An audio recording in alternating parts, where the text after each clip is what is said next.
a strange substance found by a Southwest Arkansas man be part of a government test? Well, that's the question at the heart of a phenomenon called chemtrails, now getting widespread attention. Well, they say the government is dumping chemicals on us to control or manipulate the weather. And they say the unusual-looking jet trails in the sky are actually chemical-laden chemtrails.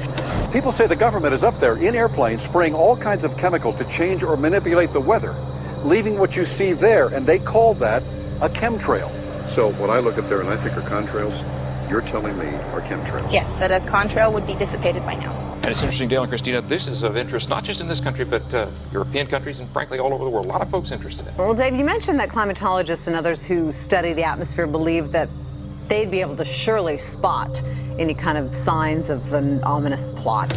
Our journey started in San Diego, California, where thousands of scientists, engineers, policymakers, and journalists gathered for the American Association for the Advancement of Science Conference. One of the topics was the artificial manipulation of the Earth's climate, also called geoengineering. During the meeting, scientists spoke about the plausibility of implementing geoengineering campaigns throughout the world under the guise of preventing global warming. One widely accepted theory was to block the sun by spraying something into the atmosphere.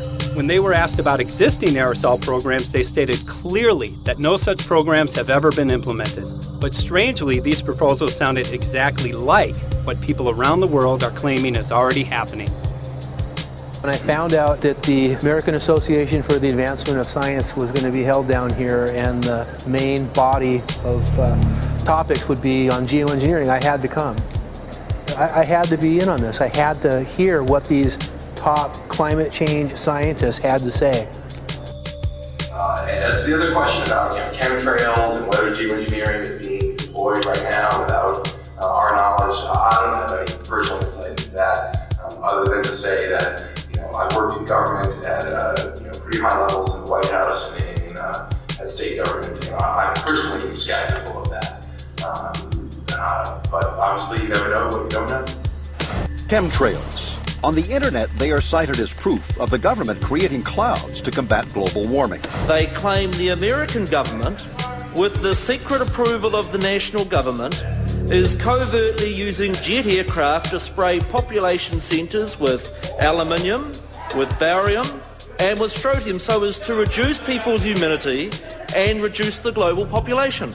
I'm always a little bit suspicious because the government doesn't seem that capable to do something on such a large scale. That is not rain, that is not snow. Believe it or not, military aircraft flying through the region is dropping chaff. Small bits of aluminum, sometimes it's made of plastic or even italicized paper products, but it's used as an anti-radar issue, and obviously they're up there practicing. Now, they won't confirm that, but I was in the Marine Corps for many years, and I'll tell you right now, that's what it is. And what happens here, military jets, some come out of Key West Air Force Base, and they move off into the atmosphere, and they drop mylar strips. Some could be a little wider, some are small glass fibers that are coated in aluminum. And what the Air Force does is they take their military jets and they dump these out of the aircraft, they fall into the atmosphere, and some take as much to a day to fall down. This is inevitably military or something going on. The government, the Air Force, you see this kind of a pattern like this, you can rest assured there's something going on. They're actually little bitty magnetic and little bitty strips of, whether it's aluminum. No, it's a nuisance to you and I to determine what's real and what's not, but it looks like it is a life-saving operation there for the military. The apparent motive behind this conspiracy theory is one world government.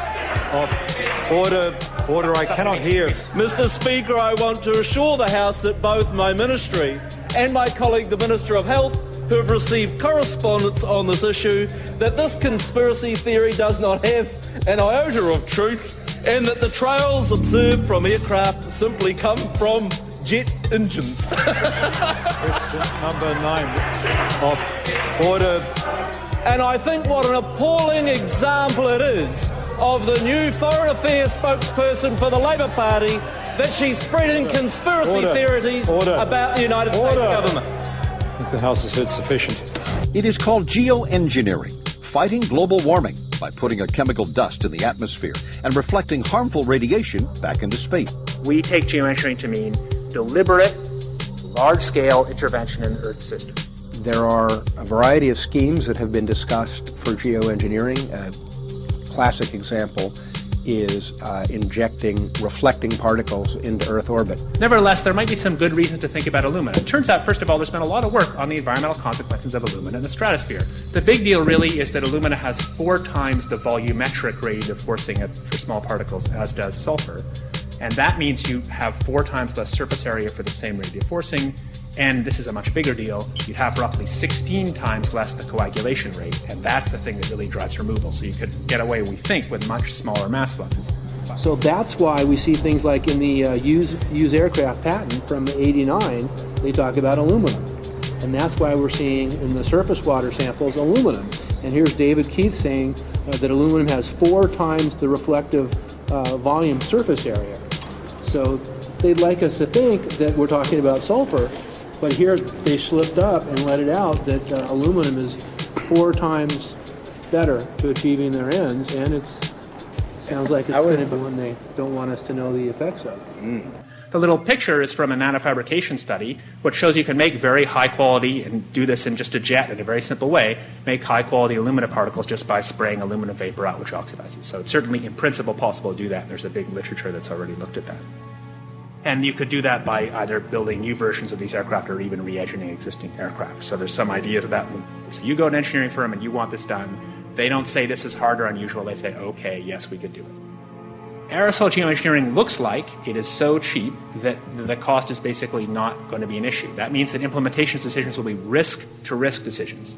The risk of doing it against the risk of not doing it. And it makes the problem of how we govern it fundamentally harder and different and novel. So I've told you that it's cheap to deliver materials to the stratosphere, and I'm convinced that's true. I don't think that will change. But I think the more we do research, the less easy this will look, the more complicated the environmental effects will look. And that's a good thing, because right now it looks too easy.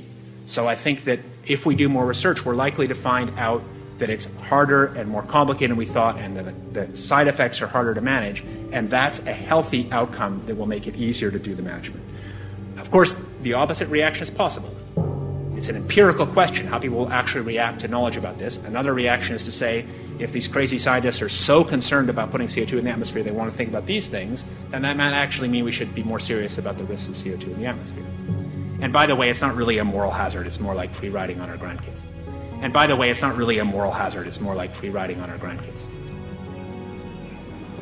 Numerous air quality studies, including from CARB, California Air Quality Resource Board, have named submicron-sized particulates as being particularly harmful for human respiration. Through all the discussions today, I have not heard any mention of this fallout, and has this been studied, and also the effects of a highly reactive metal like aluminum on toxifying soils and waters? The question is, what would be the effects of these materials on human health if they came down into the stratosphere, in particular small particles and aluminum? So the collaborators of mine working on the aerosol scheme are actually folks from Carnegie Mellon who focused on human health impacts. And while we haven't published it, that was the very first thing we did, was do the order of magnitude calculation in level pencil and paper, but with an expert on human health impacts about whether there could be an issue. And for aluminum or other particles, there are a lot of toxicological things that need to get looked at seriously. But if you're just thinking about the sheer number of particles and the human health impact of small particles, the answer is, well, we haven't published it. That was the first thing we looked at with some of the leading experts who do epidemiological research on human health impacts, and it's not even close to being an issue. Clarify, so 10 megatons of aluminum dumped into the atmosphere would have no human health impact. So let me be more careful here. We're to separate out the toxicological. So the alumina, we've only begun to research and published nothing. Alumina, we've only begun to research and published nothing.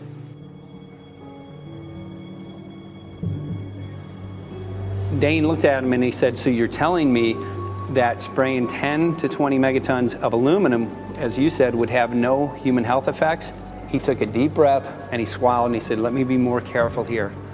We haven't done anything serious on alumina, and so there could be something terrible that we'll find tomorrow we haven't looked at it. And that, for me, that was the whole main point of what is going to be coming out to the public. It's the damaging effects of aluminum that are being found around the world in massive amounts. Here's David Keith confronted on this very issue, and he looked, at that point like they just let the cat out of the bag. Mm-hmm. We haven't done anything serious on Illumina, and so there could be something terrible that we'll find tomorrow. We haven't looked at it.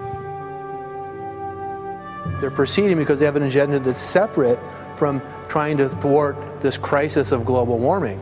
You know, there's obviously several other objectives, whether it's depopulation, control, weapons aspects, communications aspects, all kinds of things, you know, wild cards that we know nothing about.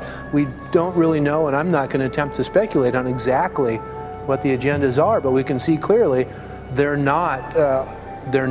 agendas are not benefiting mankind. You know, it's benefiting the agenda of the elite. And so I think the question is, how do you draw the line between some activity that is allowed and doesn't need global governance and activities that do require global governance? Dr. John Holdren has agreed to serve as Assistant to the President for Science and Technology and Director of the White House Office of Science and Technology Policy. I look forward to his wise counsel in the years ahead. My personal opinion is that we have to keep geoengineering on the table. We have to look at it very carefully because we might get desperate enough to want to use it. So what would we do if in year 2040 or 2060 there's a severe climate crisis, say widespread famines or Greenland sliding suddenly into the ocean? That the only plausible way in which we could start the Earth cooling this century is to directly intervene in the climate system, say by putting particles in the stratosphere. We do stuff in the stratosphere all the time, of course, and so it's not as though the stratosphere is absolutely pristine. But you don't want to have people going off and doing things that involve large radiative forcings or go on for extended periods, or for that matter provide lots of reactive surfaces that could result in significant ozone destruction.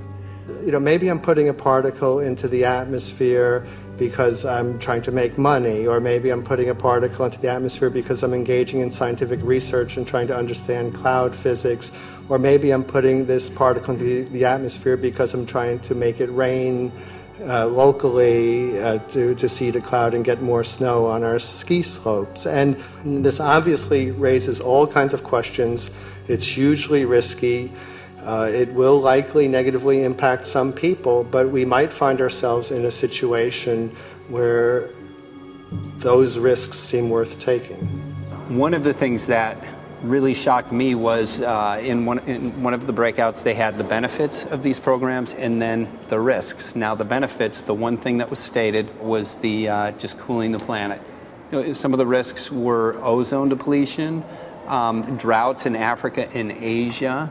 I got to tell you, I came away from this experience after listening to these scientists for 4 days of symposiums, really concerned, because it's clear now that they are justifying, rationalizing, and looking to legitimize some really, really horrible impacts, further impacts on our environment. And they're basically formulating the sales strategy and the implementation and oversight strategy and the funding strategy. After San Diego, I was shocked by the programs that had been proposed. I decided to write about it. That night when I finished, I sent the article to an online publication with my email address attached. When I woke up the next morning, my inbox was flooded with responses from around the world.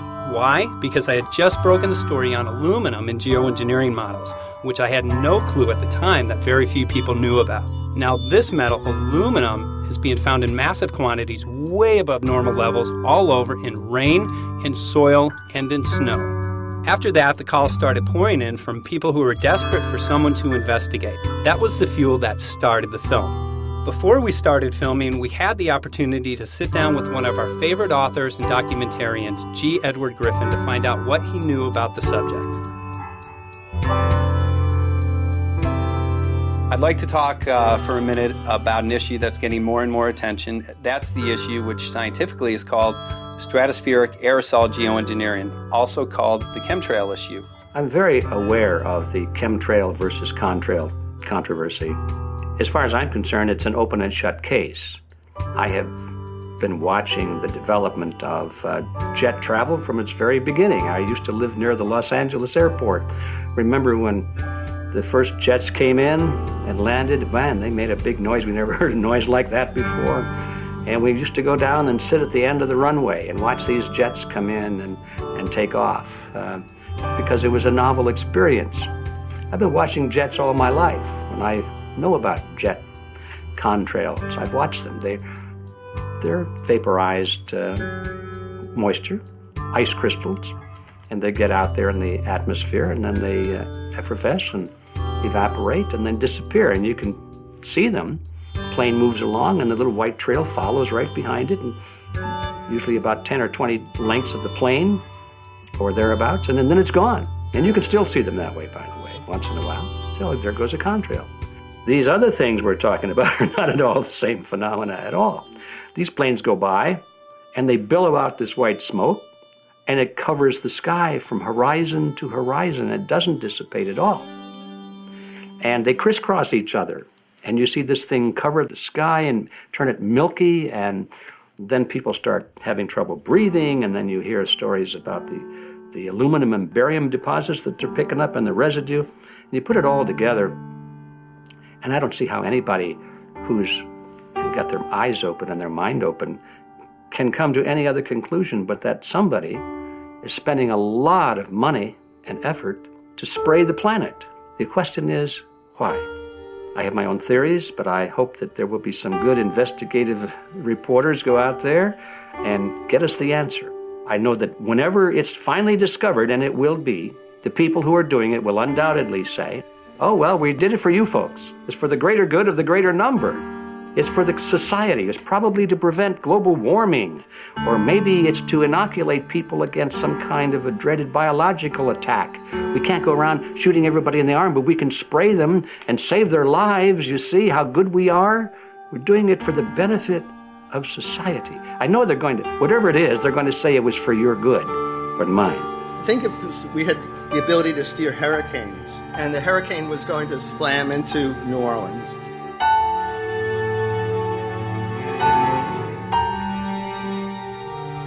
And let's say you could steer it so it would hit Mississippi instead, where for 100, that means I would be willing to more or less kill 18 Mississippians to save 1,800 New Orleanians. And if you do that knowingly, are you murdering those 100 people? And there's all kinds of equity issues there. Now, also, we might be wrong about our steering, and if we didn't do the research right, maybe our steering would intensify Katrina and even kill more people in New Orleans. And so this question of how do you develop the confidence to know that your intervention will reduce overall damage, and then how do you deal with the understanding that you might be damaging some people who wouldn't have been damaged before while saving people overall? The spraying appears to be mostly in NATO countries. I've seen it here in the United States, I've seen it in England, I've seen it in Scotland, I've seen it in Canada, and I've had reports from people who live in France. There's a grouping, there's a political grouping here of some sort. It's international in scope. It's not just an American phenomenon, it's international. And anybody that wants to investigate that, I think, has to take that fact into consideration. They're going to find a political grouping and a political motive here. But in my humble opinion, it's not in your good or mine at all. I don't know what it is, but we'll soon find out.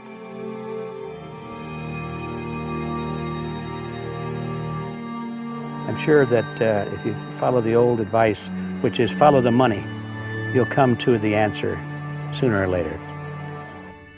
Soon we realized that we all shared the same need to get this information out there, to share with the public, to let people know what is being done.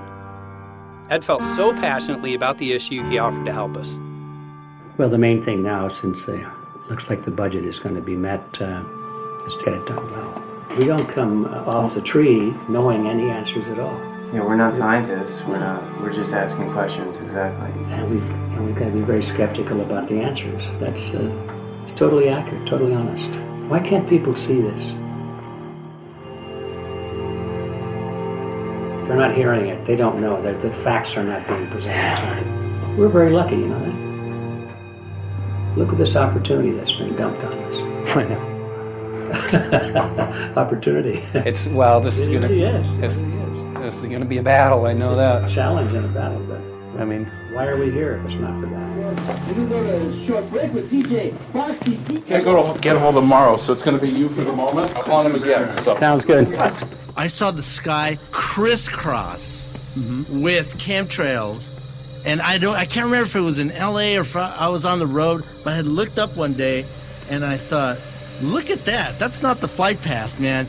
That was a grid, a regular grid over the city, and I couldn't believe my eyes. Milky white clouds. And, it all seems very obvious, and now the evidence of what we have on the ground with the aluminum, the barium, strontium, and with what we see in the patents and what the geoengineers say are going to happen, I mean, for the everyday Joe, this is a slam dunk.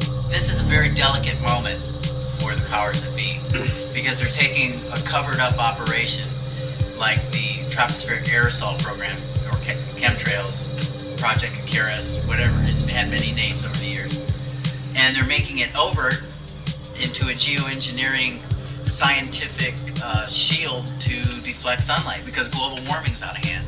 So at this very moment, the belly of the beast is right above us with no armor. Whether people believe in chemtrails or not, the geoengineering should be scary enough.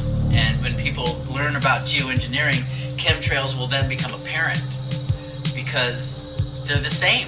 So you're talking about global conspiracy here. Geoengineers propose doing this on a global level. Off to Redding, California. Guess this is the second step after the AAAS meeting. We'll see what we find.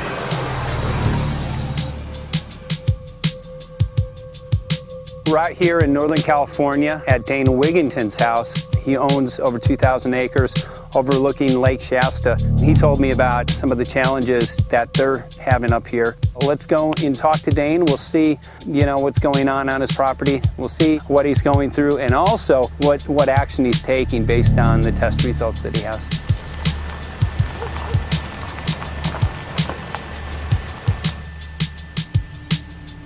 As you know, I have a background in the energy fields.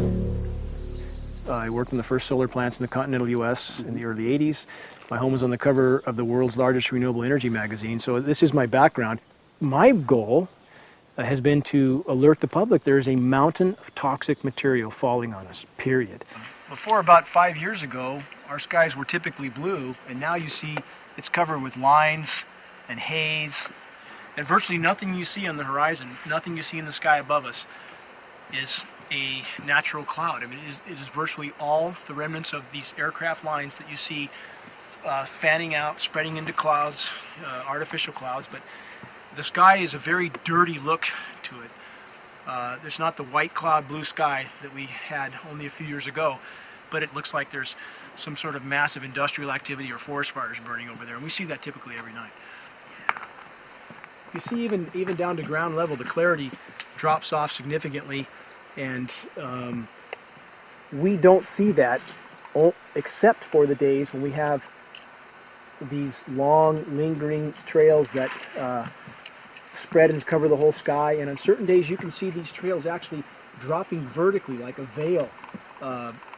We assume the particulates are descending, and we have the test to prove that we are being inundated with levels of aluminum and particulates that are literally tens of thousands of times what would already be considered high. So we're not talking about exposure to a slight percentage higher of these toxic materials. We're talking about quantities, for example, off the side of Mount Shasta. If you can pan back, that's a landmark in Northern California, considered to be a pristine water source. Aluminum or snow sample off the side of Mount Shasta tested 61,000 parts per billion. This is just ordinary snow water, and people are drinking this stuff when they're hiking on the mountain. And remember, government action is required at 1,000.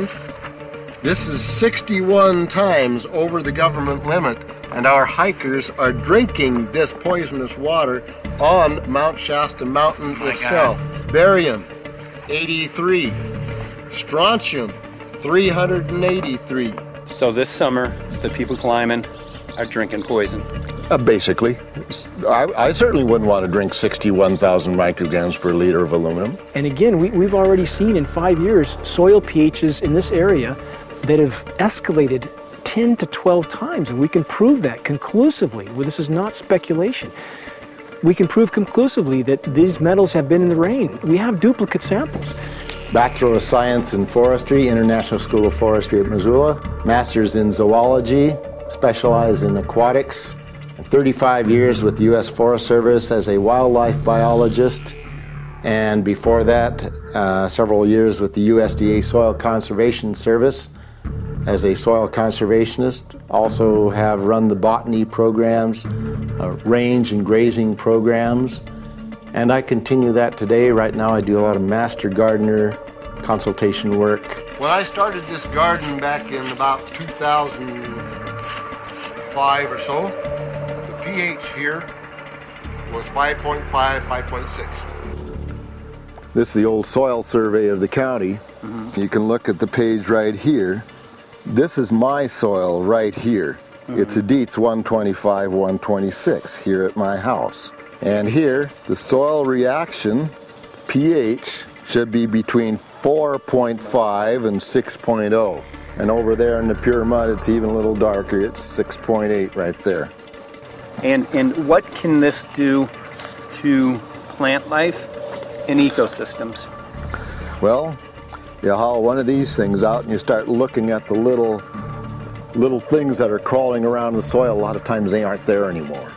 The little soil arthropods that you can barely see on a microscope, you can actually see movement with this. Little tiny macroscopic, look like little moving pieces of dust. Those start to go away. They're not gone entirely, but they start to go away. This is black oak acorns. You know, this is pieces of cedar wood. You know, come on, folks. This should be very acid, and I'm getting 10 times higher than expected. There's something really wrong here. But you can see all those reports, lots of them. Have over 20 reports here. Well, at least 20. I'd say it'd be closer to 30. All revealing dangerous amounts of aluminum and barium. You know, the science is there that something funny is happening. And the naysayers say, well, so what? Isn't neutral good? Well, no, neutral's not good. Neutral is not good. If your soil is supposed to be 5.6, it should stay 5.6 if you want the forest to be healthy.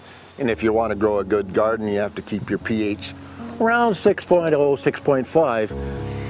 I think that we just need to wake up and just look at what's happening, because we can't just ignore it, because it's going to get worse and worse if we just keep ignoring it and pushing it away like, oh, that's nothing. There was mason jars, and they were brand new, sterilized, and that's what we catch the rain in. And then there was a HEPA filter that we tested the air with. Okay, so you caught rain and then you basically filtered air. What did you find? Aluminum and barium. Here's another test that's revealing 375,000 parts per million aluminum, barium at 3,090, and strontium at 345. Yeah, that's from a lined pond. With EPDM fish-safe pond liner. There is no chemicals, manufacturing materials at all in that pond liner that's available to the aquatic life. It's designed for that purpose. The well that feeds this pond has been tested and retested. ND, no detectable aluminum, 0. The only other place this pond can receive water is rainfall. We are located on a filtered, forested hilltop, miles and miles and miles away from any industry, highway, and so forth. After several heavy spray days, there was a film that we received formed on the surface of the water, and we tested that crust, and it was aluminum and barium. That after a year and a half's accumulation had 375,000 parts per billion of aluminum in it. It's literally toxic. We can say conclusively that what we see in the sky matches expressly what's outlined in numerous patents, and the materials on the ground match those patents. This material was not there 5 years ago. It is a recent phenomena in the quantities it's in. It has escalated in some cases 50,000% in 5 years in the case of aluminum. From our original baseline reading of 7 parts per billion, which was already high, it has escalated up to 50,000% in 5 years. And we've seen profound changes in that time. Dr. Leonard Time, PhD in chemistry, I cross-checked with him. And he says the oxides of aluminum, barium, and strontium will drive your pH into the close to from an acid soil like this up into the neutral. There's no question about it. And that's exactly what you see happening. Wow. I have a doctorate in inorganic chemistry from Oregon State University, in which I was working with different metals and oxidation states, and then did a postdoctorate work at Brandeis, where I was working stabilizing off oxidation states of different metals. The goal is to sort of figure out how everything fits in the dynamic equilibrium of life. I was working with Francis up in Mount Shasta, and he showed me some rainwater analyses that had to do with levels of aluminum, strontium, and barium in the atmosphere. So I feel the major toxin in these chemtrails is the aluminum. And from the levels we were looking in at Mount Shasta, this is totally, totally unacceptable. When you get to metals and biological systems, you're no longer talking about the bulk aluminum that people think about when they're drinking from soda pop cans and that. So once it gets to the aluminum oxide stage, it just forms a plaque within your arteries and shuts down life. When you take elements that normally aren't out in the environment and you start putting them in the environment, it raises some serious red flags. Aluminum is a very specific nasty in biological systems. It takes that site and it never lets go, and it shuts down the site, and that's it. And so as you accumulate aluminum over time, it causes major neurological damage because it ends up as aluminum oxide that's essentially stuck in place and can't be flushed out by normal systems. At the core of everyone's condition, there's always some level of toxins. And aluminum is known to have cancer-causing effects. The half-life is decades. I think that we should be working on taking more of these toxins out of our environment instead of adding more toxins in. It's very concerning that if we add more toxins to our environment, that will be increasing the rates and risks of cancers. Even one patient is not worth it. So sad that they would consider putting aluminum in our environment to affect something when they could be causing so much more damage. Wherever the material is coming from, it is there. The amount of metal falling on us cannot be disputed. Absolutely, this is not speculation. The amount of metal in the last 4 years, as I said, have increased to a degree of thousands of times, and California Air Quality Resources Board has studied the aerosols from China. These metals are not amongst them. Mike, the reason I've chosen to focus so primarily on this issue is I feel all other issues are secondary. What could be a greater priority than not being able to walk out your door and take in a breath of air without sucking up heavy metals? If our land base is being poisoned, if our waters are being toxified, what will we have left to work with? Whatever we choose to focus our time and energy on, whatever our political beliefs, that this is a common ground for all of us. We must have air that we can breathe that's not full of toxic chemicals and metals. We must have water that's not completely laden with whatever is being emitted from these aircraft. And if people stopped to consider that the atmosphere is as thin as a layer of paint on a basketball, it is an extremely thin layer that allows life to exist on this planet, to simply treat it as a physics lab and experiment with it until it is broken beyond repair is folly of unbelievable proportion. And if people understood that this sort of experimentation not only is going on, but has been going on for a very, very long time. Going back 50 years, there's been countless climate manipulation, weather modification programs that the vast majority of the public is completely unaware of. And if they think that this is not true, that certainly that somehow they would have known if it was occurring, I would ask them to look at things like Agent Orange and the things that governments do because they can, because there's no one to stop them, because they have these huge military machines that want to control everything. And in fact, the government's own document, perhaps you may have seen, it's available to any online, is called Owning the Weather, an expressed goal of our government, and not just our government. He told the Associated Press that the American government has created weather tampering techniques so that the New World Order will be able to starve millions of Americans and to control the rest. There is weather control techniques. Number one, the entire patents on the equipment. Number two, Senator Claiborne Pell's complete statement and story of his own that not only does it exist, but that we even utilize it as far back as the Vietnam War. Well, Murph, we're going to do what we can. Let's see what we can do. You got the scientists behind you. The scientists are with you, so at least this scientist is with you. I may not have $1 million budget, but I've got enough to show that something's dreadfully wrong. You got it. All right. So Arizona will be this Monday, the 21st. Senator Johnson up in Show Low. So we're going to be in the car a long time.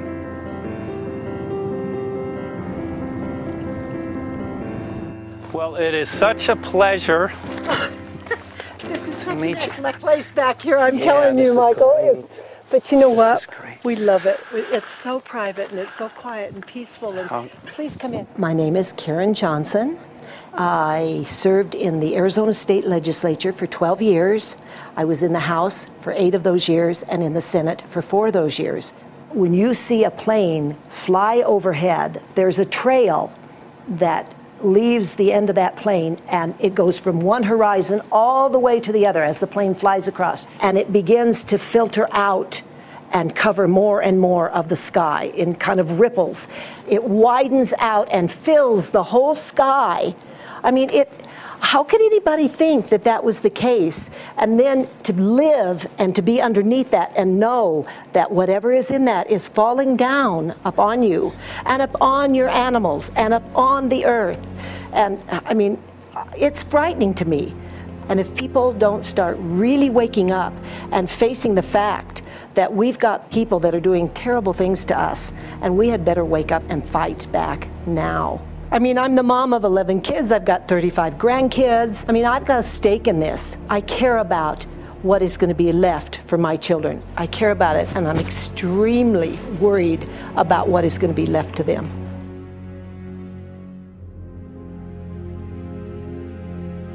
Aluminum is toxic, and we know that it's accumulative. And we know that we're getting more. So we're absorbing it in the air, we're drinking it in our water, so we are accumulating more. So the thought of more aluminum being dispersed in our environment in the way that you mentioned is very frightening to us and very disturbing to us. Those of us who have done any research on this are really quite concerned that we are ill-informed about this issue, and mostly that it's being done.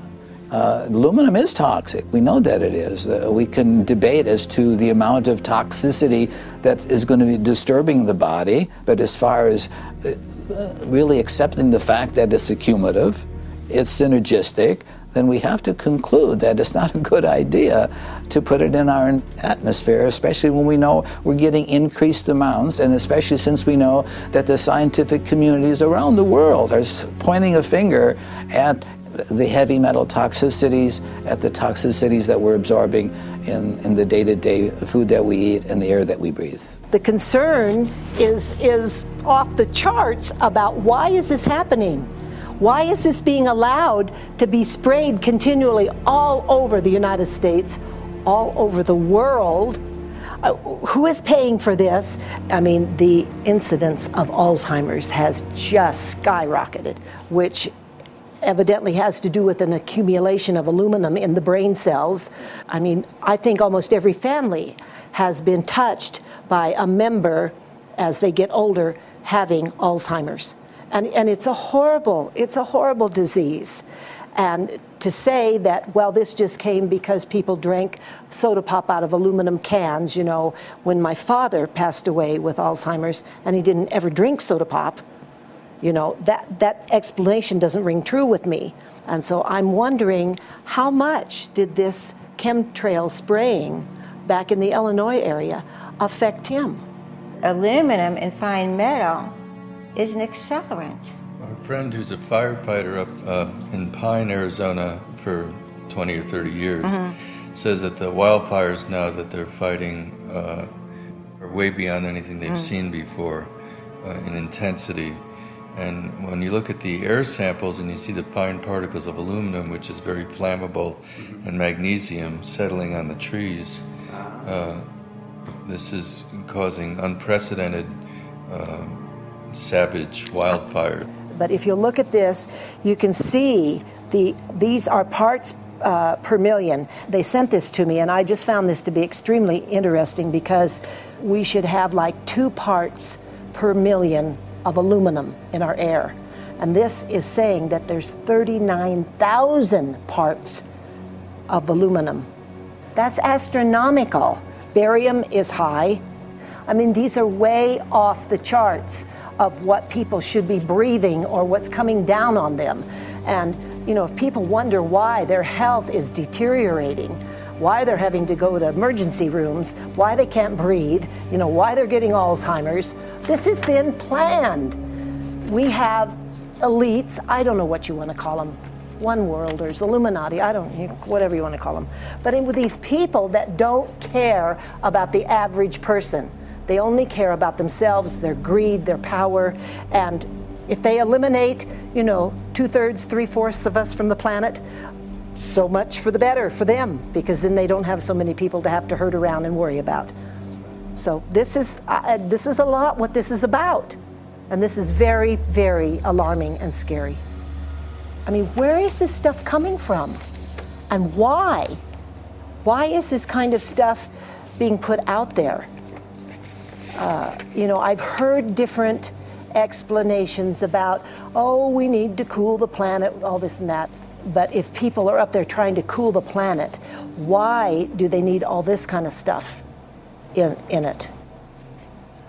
The explanations just never have really rang very true. And as I'm setting up the equipment, she looked at me, she said, all these trees here are dying. And I said, what? She says, all these trees in here are dying. So I thought, well, I'm going to test for aluminum, because that's one of the key things in the programs that we're talking about, and titanium. And I took some of this bark sample and tested it, and it came back positive with aluminum and titanium. Then I started traveling around California, noticing the same thing. In Lake Tahoe, there was a lot of the same type of bark, all through Sacramento area and Davis. Just about everywhere I went, I was noticing this silver white bark. What I think's happening is these chemicals are getting down and destroying the roots. And then as they come up, they're going out into the bark. Those 2 right there are the ones that are just, it just hurts so bad to see these 2, because look how old and big they are. We probably lost 40 trees right here on our 10 acres. Every week, every other weekend, we'd see another tree that was beginning to die. And I mean, it's just so sad, we just cry. And to think that that might have something to do with it, along with their other explanations, would really, really frost me. Every time you lose a tree, you know, it's not good, it's just sad. And there's another one over here in this little group of trees here. Don't you feel better when you stand up and fight than if you crawl down in a little hole and go to sleep? You know, I mean, my gosh, people, your families are out there, children are out there, your grandchildren. I mean, you've got to do something to help.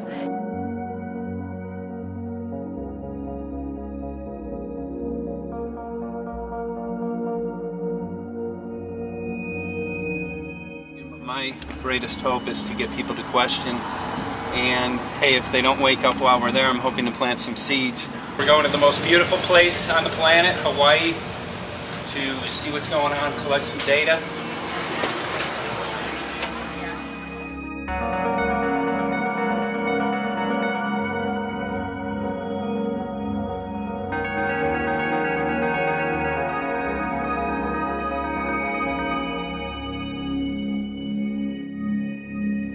Thank you for having fun with us. Hope you enjoyed the trip.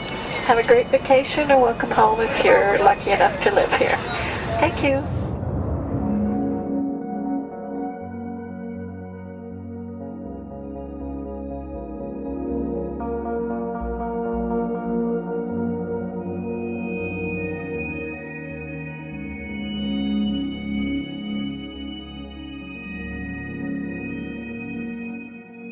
The whole valley's off the grid, so it's either solar, wind, or generators.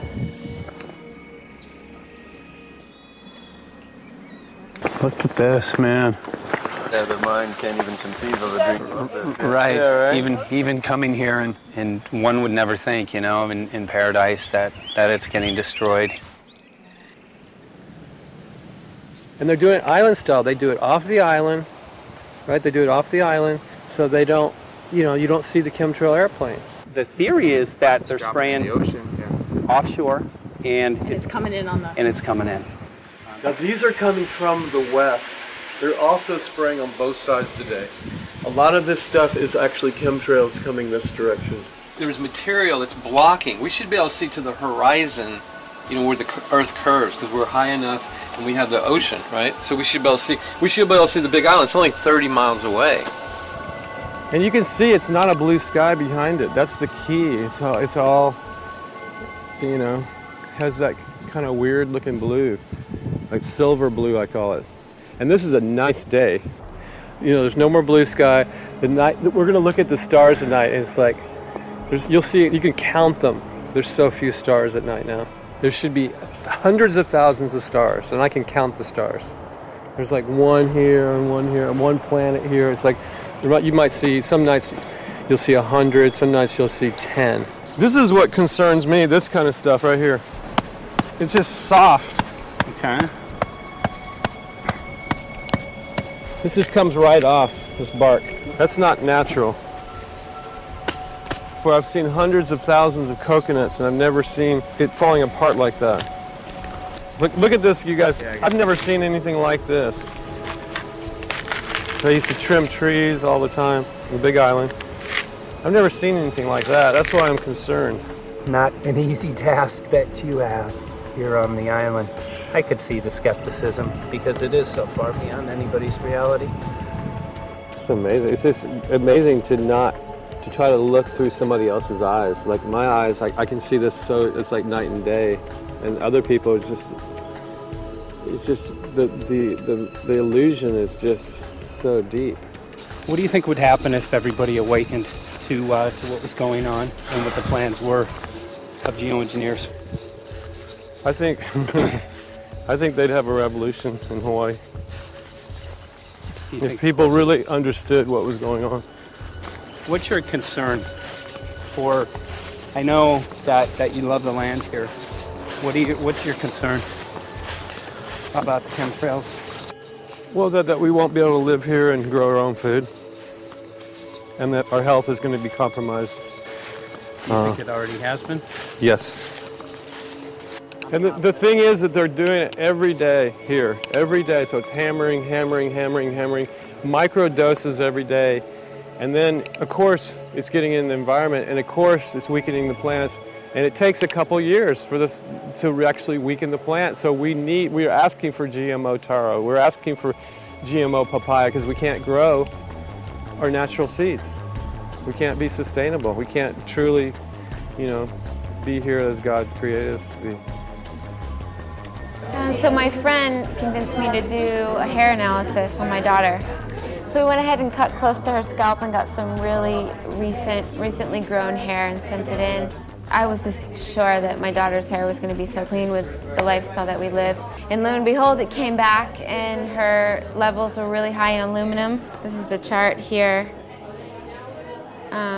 This is the reference range, and this is where my daughter is, 23.1. Aluminum. The skies are covered with a white mist, and I look up at night anymore and I don't see the deep, dense stars that I used to, and I can't help but think this obviously has something to do with my daughter's health. I don't know where else these heavy metals are coming from. Yeah, I mean, look how old she is. Yeah. She's been isolated here. Here, and she's...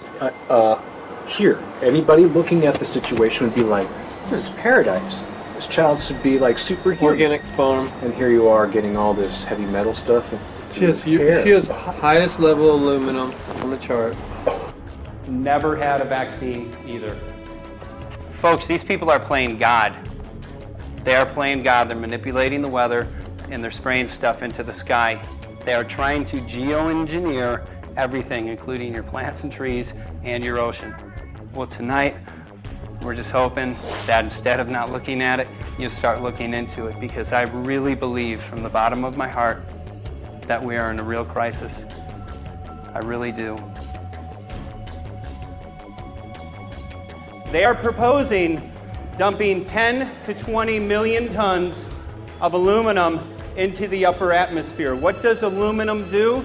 It changes the pH of soils, which is toxic to plant life. Also, it's very toxic to human health. Are they doing it? Well, let me tell you about my experience and what we found. We have much evidence that not only suggests, but I believe prove that they are happening.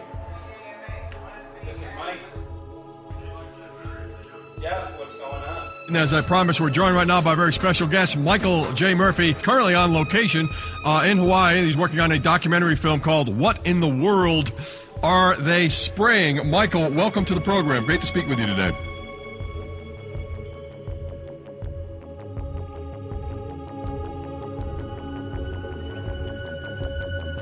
I had a friend who recently, he's always looking at things from a different perspective. He's a bit of a conspiracy theorist, you know, and he says that whenever the president comes to LA, there's no spraying that week.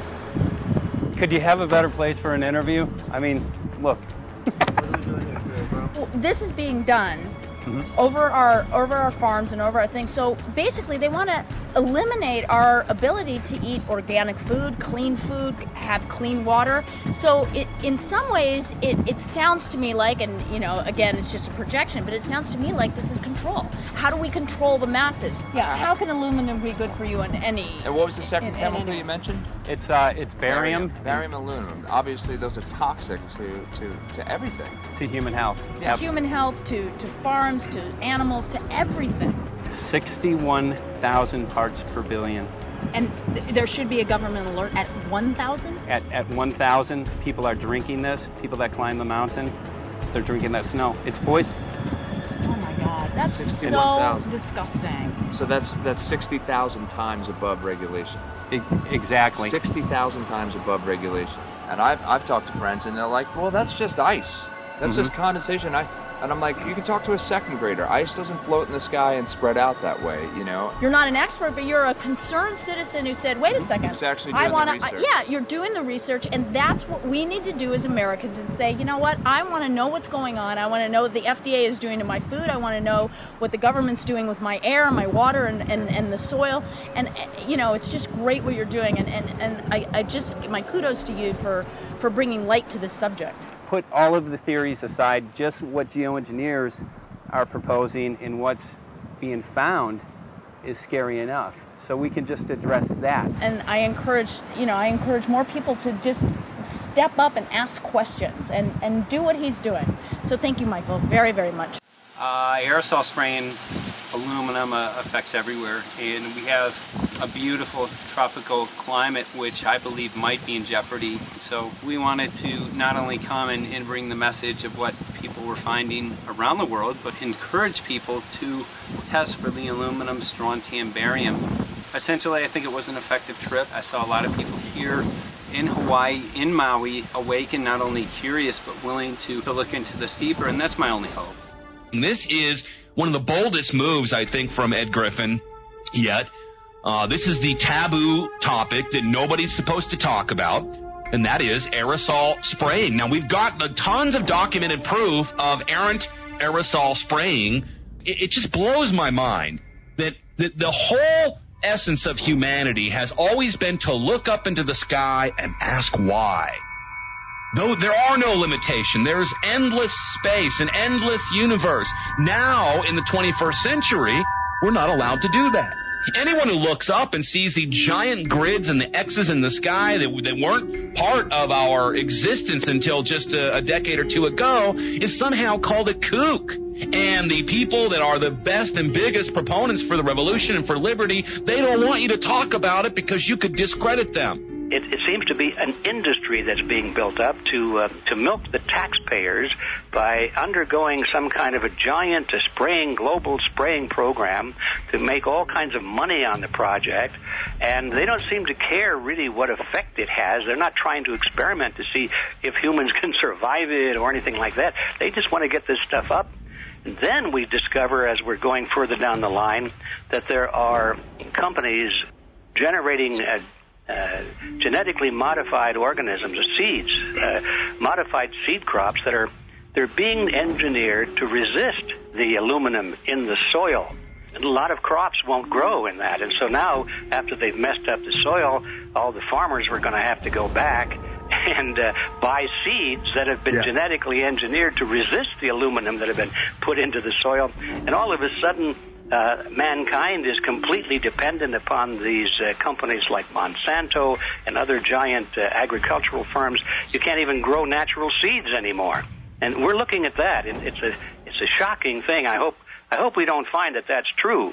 But all the arrows right now are pointing in that direction. We get into cost-benefit analysis here because there's also HARP could be involved in this. Geoengineering, as you guys mentioned, which is documented heavily in Dennis Kucinich's bill, that is the Space Preservation Act, which, by the way, I don't think got through Congress. And then Kay Bailout, as we call her here, Kay Bailey Hutchinson, also put together some legislation in order to qualify geoengineering, which, again, is supposed to save us all from global warming. But it is cost-benefit analysis because they can benefit on so many different levels. Ed, that's how they do everything, isn't it? That's right. And, there's an old adage, if you just follow the dollar, follow the buck, you get to the source of the problem. And it looks to me like there's a tremendously profitable industry being built up right now around this concept of geoengineering or weather modification or reducing global warming and all of these other things that can be sold fairly easily to an unsuspecting public. They all say, oh, well, that's good. We don't want global warming, And so they put up with this, and they don't question, they don't criticize. But behind the scenes, you see a whole industry being built up, which is, as I say, tremendously profitable. And the money for all of that is coming from the taxpayers.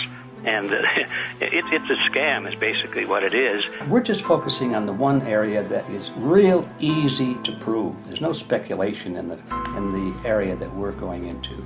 They definitely are doing this geoengineering. They definitely are talking about it. They're working up formulas for it. They're putting together strategies for it. They've got funding for it. Everything is in place. We don't even have to go into those other areas to make the case. Okay, let them believe that, but at least they must understand that there's no question that they're talking about it and planning to do it. And so shouldn't they be equally alarmed about what they're going to do if it can be shown that barium and aluminum and some of these other toxic metals are very destructive to the planet and destructive to human health? Isn't that enough? How many issues do we need to crank into this? And so, if you're going to kill the planet and kill the population, do we need any other reason to be alarmed? What in the world are they spraying? Thank God people are asking this question. That's all we want. We just want to be able to ask these questions. Our good friend G. Edward Griffin, all these years, Mike Murphy and Paul Wittenberg are doing this great effort with your help. This is a community effort to get people real information. What in the world are they spraying? Any final quick comments before we're out of time? And my only final thought is that we asked the question, what in the world are they spraying? And we now know what it is. And folks, you're not going to like it.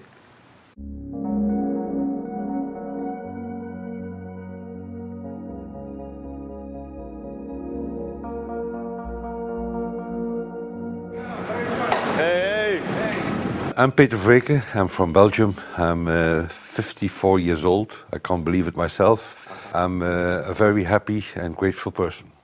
We are doing the job the police or the Justice Department or the Environmental Department should have been doing. And it's really essential that it's going to be a grassroots revolution. I think so. God is on our side because we are not fighting against, but for. Yes, we're fighting for. I was in the council for about 25 years and also a period as the mayor. So from that moment on, 10 years ago, everything started to change. I start to get a picture of what is really going on. And it became crystal clear to me that we, humankind, have been manipulated and dominated and exploited for centuries. And this chemtrail phenomenon made me angry because I was so helpless. You can decide what food you're going to eat, what you're going to smoke, what water you're going to drink, what kind of life you're going to lead, but not with this phenomenon. Then you are just a victim. It's only a game. And there have to be good guys, and there have to be bad guys. And luckily, we are in the position to be able to play the role of the good guy who has the chance and the opportunity to overcome. 3 days that we shared with them, my heart just dropped because it was such a beautiful way to live and such a peaceful way to live. I left thinking, what's this going to be like in 10 years? Is everything going to be killed off on the property? And if it is, how are they going to get their food source? Are they going to have to take a class, you know, and get certified by company XYZ? And what are the requirements for that? And that really is the end of freedom. I'm concerned about that. I definitely, I really am, yeah. I learned to say everything is now as it has to be now. And everything is going to be okay. It's going to be all right. It's going to be okay. Yes. I have this deep feeling that in the end we will prevail because we have the right on our side. The cosmos is helping us. And I have this strong feeling that we are being supported by entities and by forces we can't even imagine.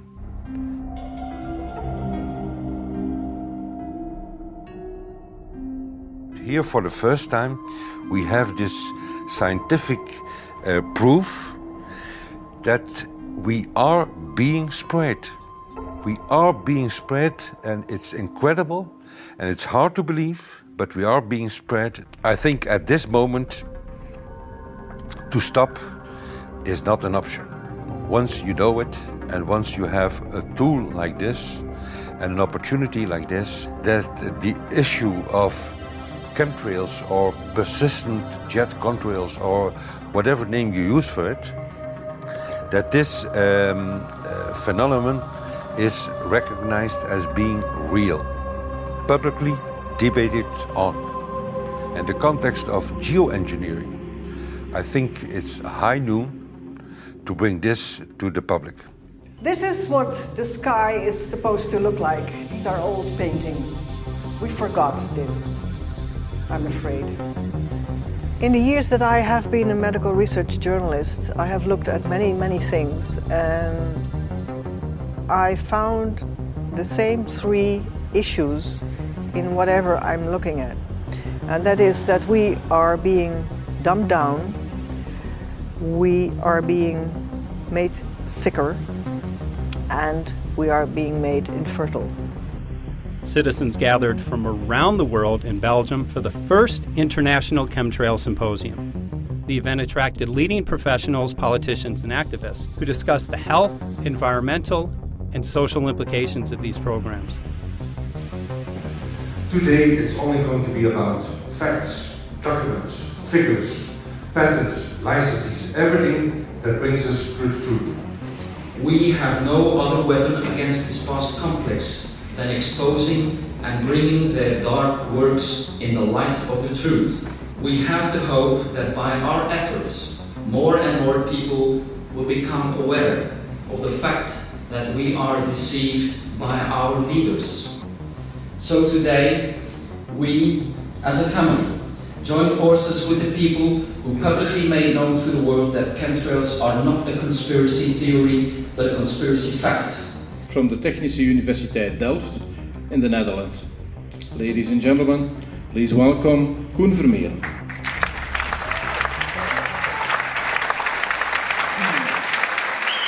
Well, I'm Koen Vermeeren. I'm a university professor of Delft University of Technology. Usually people are with their heads to the ground in their own two-dimensional space and they don't look up. But if you do, you see more and more spaces like this. And it worried me too. I have no explanations to our students about these phenomena. And then I studied it myself and I found out that I couldn't give them the answers they wanted, because I think that the phenomenon is not natural. It's not natural what is happening, and the explanations that are given to us are not enough for me. If you look at them from a scientific point of view, the first thing a scientist does is trying to explain something. Because I'm smart and my students are not as smart yet, so I have to give them answers to questions. But if you ask most scientists honestly, they cannot answer all your questions. If people are using climate control over our heads, I want to know about it. I want to know the consequences, I want to know the health impact, I want to know everything. I need, as a teacher in my university, to give answers to my students. And they have good questions. And I don't have the answers, and I want to know. Excellent. And we should discuss this. Ladies and gentlemen, for here you in the auditorium and for all over the world, Michael Murphy.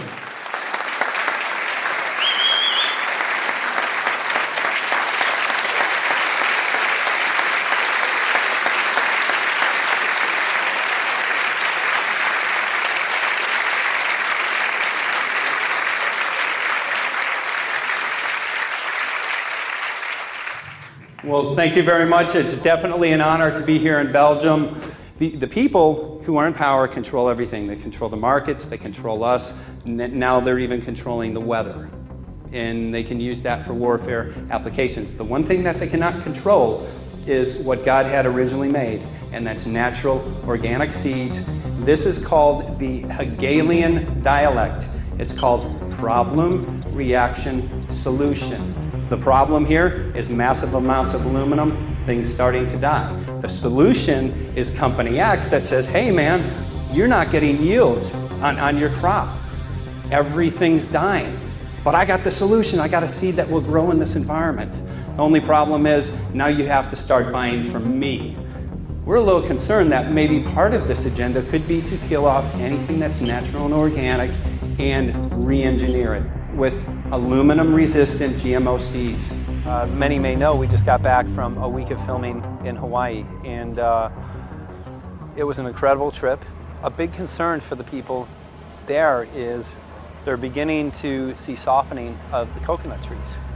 But their concern is that these programs may again be part of a broader agenda to destroy anything that's natural and organic, so that the corporate redesigned GMO foods might be the only source of food for people. I didn't anticipate so many people, young and old, who are interested in this phenomenon and are concerned about it. And I especially liked the address that the young girl gave today. Only 17 and already making an address to the audience. That is, well, incredible. My name is Sofia Xenidis. I am 17 years old. It is quite scary to know that the air we breathe is not what it's supposed to be. That the food we eat and the water we drink contain traces of those substances which are sprayed out over all of us, as though we were being poisoned like insects. The feeling that this is causing me are feelings of deep anger and rage. I don't want to be poisoned, I don't want to be infected with cancer, and I'm just so angry that this global poisoning can be going on such a massive scale, and not enough is being done to stop this crime. A clear answer to one question. Are we being sprayed? Have we been sprayed? And is it their intention to spray again and again? What are we going to do about it? How are we going to deal with it? How are we going to stop it? I know the answer. There is only one person who can stop it. And you know him. You are. You are the person, the one you have been waiting for. We are magnificent, beautiful, godlike, divine human beings. Ladies and gentlemen, sisters and brothers, in this auditorium and in the whole world, thank you so very much for being present with us. And for now, please enjoy this anthem.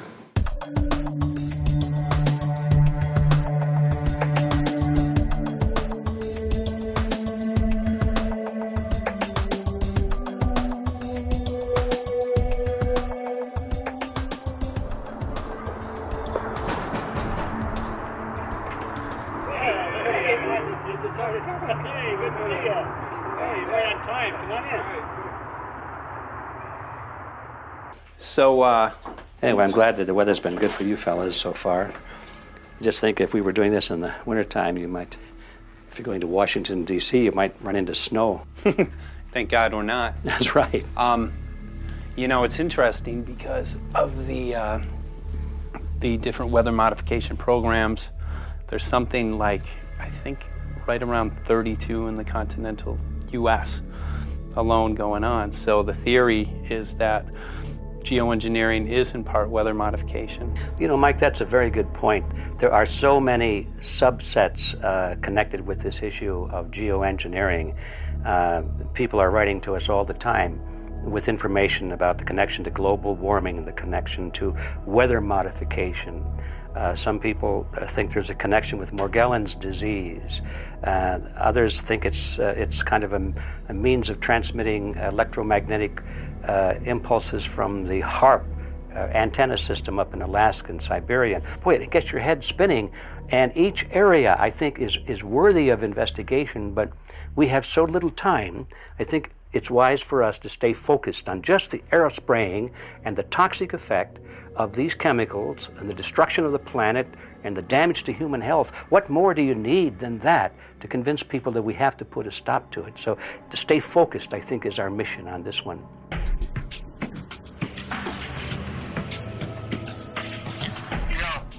Jeremy, we had an idea. We know that you know the political system real well. Our idea was this: we have a ton of data and information that we've collected throughout our travels, and you know, we really think a good way to end the film would be addressing this to elected officials, some of the senators. So we were wondering this, if you might be able to come and kind of help us out and perhaps show us the way in how to get this done politically. But it sounds like a really good idea, and I'm also going to get to, in terms of researching who it is that we should really focus on talking to about this. At the very least, if we could make it impossible for them to claim that they don't know at this point, we can strip away their plausible deniability that they haven't heard of the data that points to geoengineering stratospheric aerosol operation already going on. At the very least, it should be very interesting to go to District of Criminality and put some people on alert. Yeah, you have a lot of enemies in Washington. That's where all the power comes together and the money, you know. So there are people there, I'm sure, that just don't want us to do this job. But I'm glad you're going, and you'll find out.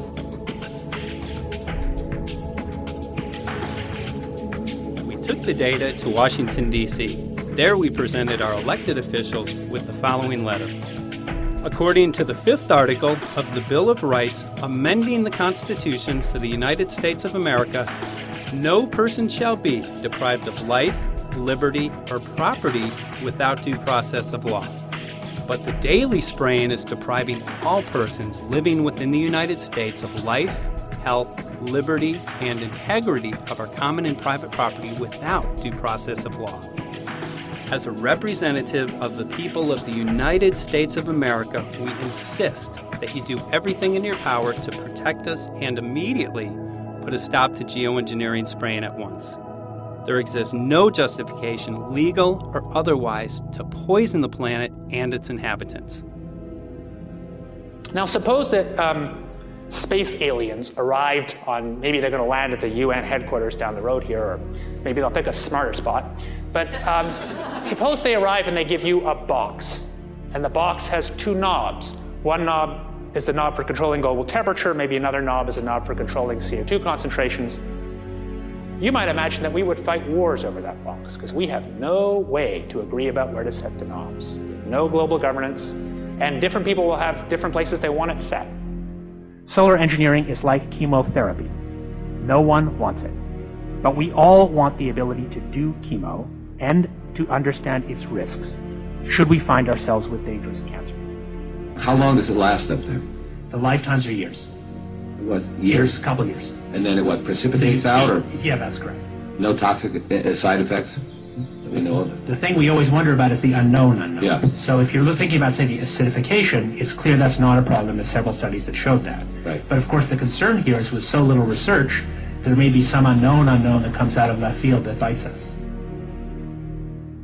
My name's Mike Murphy. I'm a filmmaker in from Los Angeles. We're covering an issue called geoengineering. Okay, thanks guys. Senator, quick question about the issue of geoengineering. I'm afraid I don't know what you're talking about. And wondering if you were supportive of geoengineers' proposals of spraying 10 to 20 million tons of aluminum into the atmosphere. I should really get a briefing paper on it before I give an opinion. Oh, not a problem. Are you aware of the issue? Not completely. At all? Okay. Do you have a letter from constituents, and people have concerns? Yeah, what? We're making a documentary about the I don't know. You guys have credentials to be here? Yes, we do. We pass through security as well. Endowed by our creator. I think so. Please don't touch that. Please don't touch my property. You're lying. No, why? What did we lie? What did we lie about, sir? No, we're not. What are we lying about? Lying about what? It's a little unusual, huh? I haven't heard that. Okay. You're not aware of it? And it appears that these programs have already been deployed. You know, I haven't looked at that proposal, and so, you know, why don't you let me review it? I can do that. Are you aware of? Actually, I'm going to go. Yeah. Let me go ahead and get that. I will take a look at this, and I will act accordingly. General, this program, this openly covert program of the aerosol spraying, stratospheric aerosol spraying, geoengineering, using tons of aluminum, spraying it up in the sky. I have no idea what you're talking about. Okay. Commonly called chemtrail survey. When you were the head of NEMA, did you see the aerosol trails? Mike Murphy, filmmaker in Los Angeles. Hi, sir. And we're covering an issue called geoengineering, and wanted to know if you're supportive of geoengineers' proposals.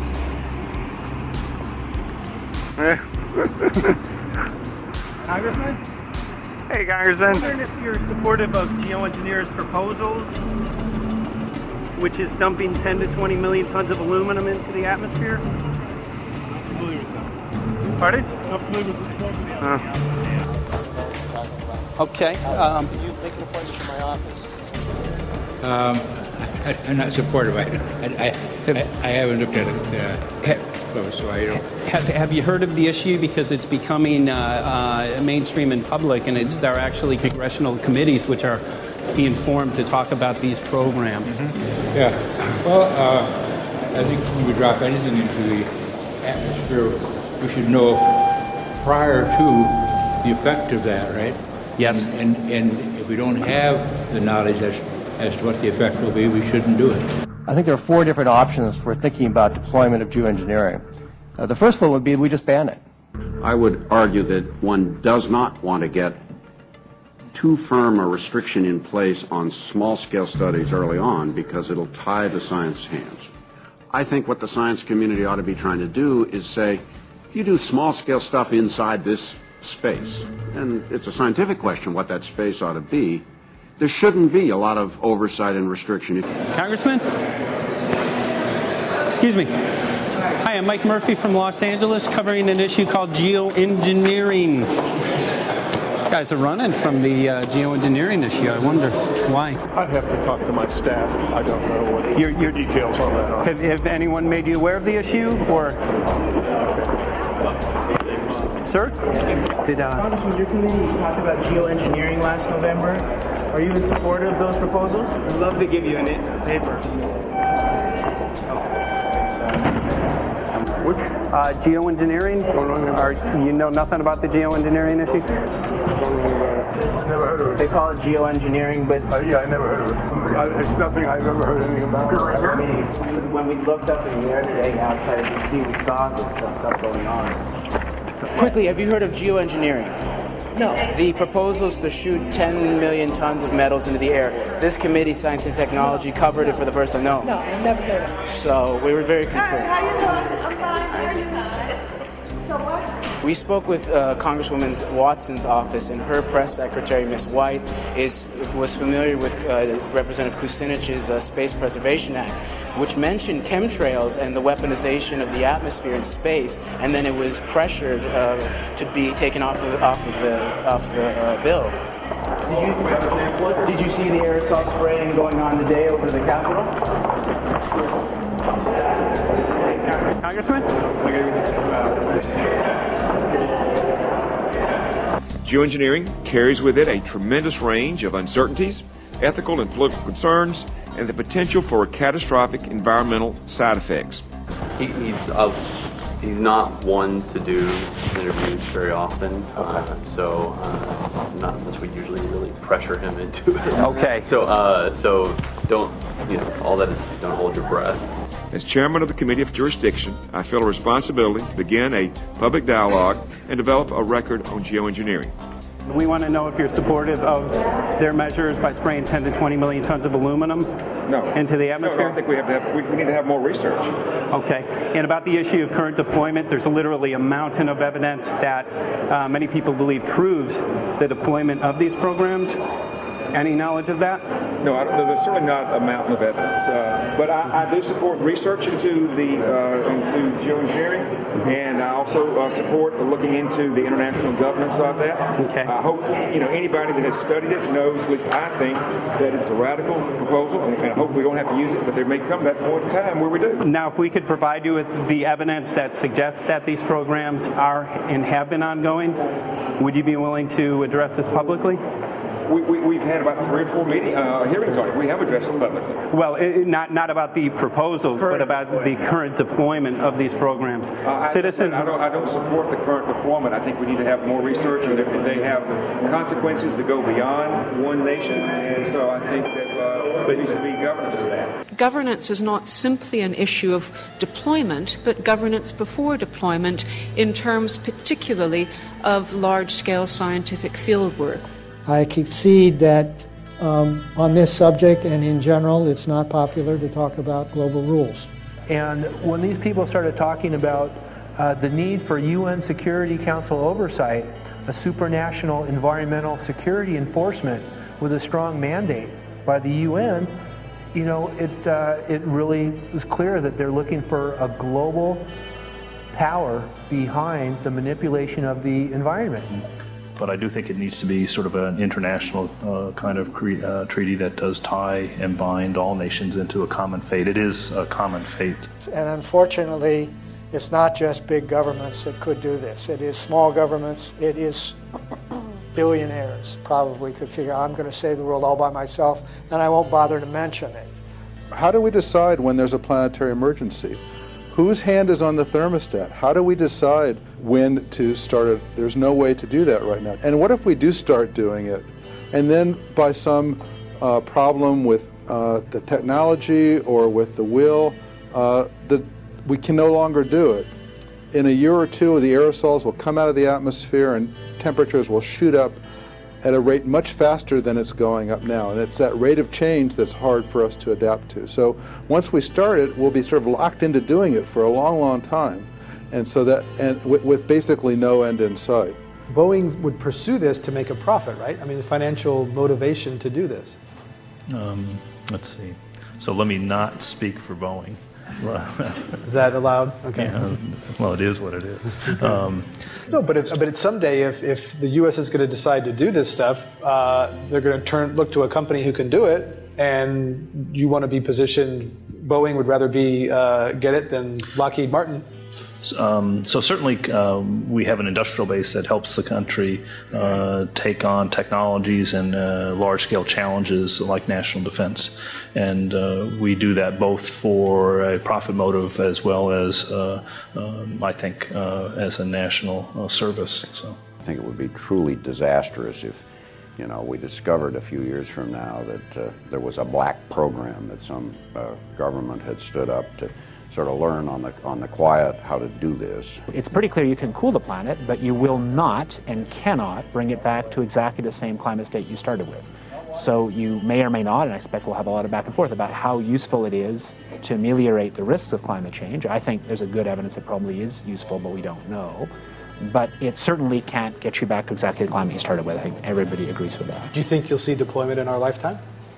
Let me say I hope not. Al? I would agree. I hope not. I hope Very not. agreed. Okay. I see this as something like an evacuation plan. That you build big dikes. Maybe that's the emissions reduction to try to keep the flood from wiping you out. But that if that flood should come, that you'd like a plan for what to do in the event of that catastrophe. So I see these options more as a catastrophic response option and not as a way to reduce risk of everyday climate change. You would advocate mitigating consumption of beef as a means of accomplishing your objective? Yes. How would you suggest going about that? You can't.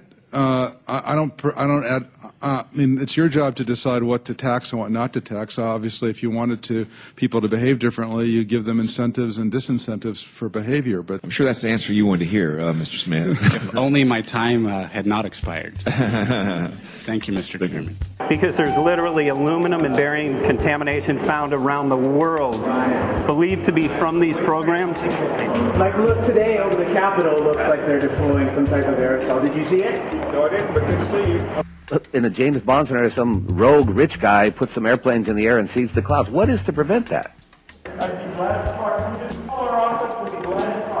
Okay, are you aware of the issue? You do it through the... Are you in support of those proposals? What is your take? I don't know anything about it. You're not. I have to get more information. I've got a chair here. Okay, we'll give you a letter on this. Yeah, this is a letter from constituents. Okay, great. Thank you. Excellent. And many people believe that these programs have already been deployed because mass contamination has been found. Geoengineering programs, stratospheric. Got it. Yeah. Spraying from airplanes. Okay. So what is happening, people from around the world are finding contamination. Let me take care of this and I'll talk to you when I come back. I'll be back. He's here. Thank you very much. We see that even though we might make the average temperature of the planet about right, the rainfall patterns change some from today. And some places become warmer and some places become cooler. So there are going to be winners and losers in this geoengineering activity if we were to do it.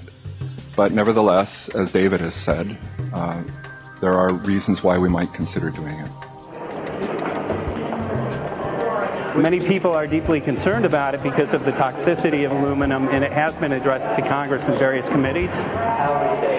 Would you take a look at a letter from some of your constituents addressing the concerns? Excuse me if I go. Okay. Can I give you a letter from constituents? Are you aware of their proposals of dumping? Gotcha. Thanks. Well, I'm not familiar with it, so I don't know what they're doing. Okay. Well, geoengineers are proposing just that, dumping aluminum and barium into the atmosphere. Why would they do that? Aluminum's a precious metal we can use. Well, the stated goal is to actually cool the planet. However, there's a... Sounds strange. Right, exactly. So they're proposing dumping these metals into the air to block the sun, essentially. We're here just to find out what members of Congress are. I hope we would have a strong hearing on that before we decide to do. I would hope so. And there's plenty of evidence that not only suggests that these programs have been deployed, because we're finding contamination of aluminum and barium on the rain, snow, and soil. Okay, thank you. Thank you. LA County has seen 200% increase of Alzheimer's over the last decade. Tons of ground and water samples showing high levels of aluminum all around our state. Why don't you give me all the information you have?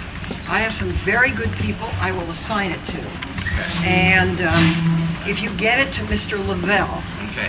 He's got my card and send me an email and we'll Sounds okay. We'll be in touch. Okay. We are investigating this, and there's literally a mountain of evidence that suggests that these Okay, programs are move that mountain over to us. You Let got us it. take a look at it. And look up, Thank keep looking you. up into the sky, and you'll see some of it. Oh, okay. You will. You can All see right. the aerosols being sprayed out of airplanes quite a bit.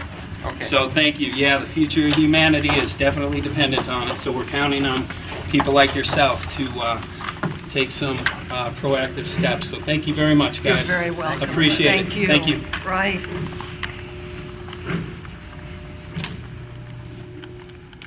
A lot of Congress was running down the hallways to avoid answering any questions, looking for doors in the hallways.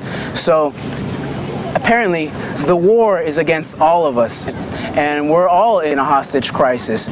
People who took an oath to uphold and defend the Constitution are not only know this is happening, are participating in this. And all of us have a duty to stand up and speak out about it. Why is the water being contaminated? Why is the soil being contaminated? Why are aluminum-related diseases going up? And it's affecting all of us, and thus we all have the duty to stand up and speak out and get educated and stop this. For our own sake, for our children's sake, it is a crucial moment in history right now. As human beings, we need to decide whether to live on our knees while being sprayed and poisoned every day, while being under a continual threat, or whether we are going to stand up and live as free human beings and seek truth, justice, peace, and freedom for all of God's children. So as you can see, we're ending our film here in Washington, D.C. We've made many public officials aware of this. Most of them either denied any knowledge of this, or they simply were unwilling to address the situation with us. So as you can see right behind the White House, we do have aerosols behind us. The spraying has continued. What is the solution? Is the solution here in Washington, D.C.? Clearly, this is one of the solutions, but the solution is not only here, the solution is within you. This issue affects all of us so deeply. So you need to look inside. Please get active, get involved, start spreading the word with growing awareness. About 90% of the population, we believe, is unaware of this issue, which means 90% of the people who normally might do something if they knew are not doing anything because they are unaware. So please look into your heart, use whatever skill you have to get the word out. The future of humanity is dependent upon it.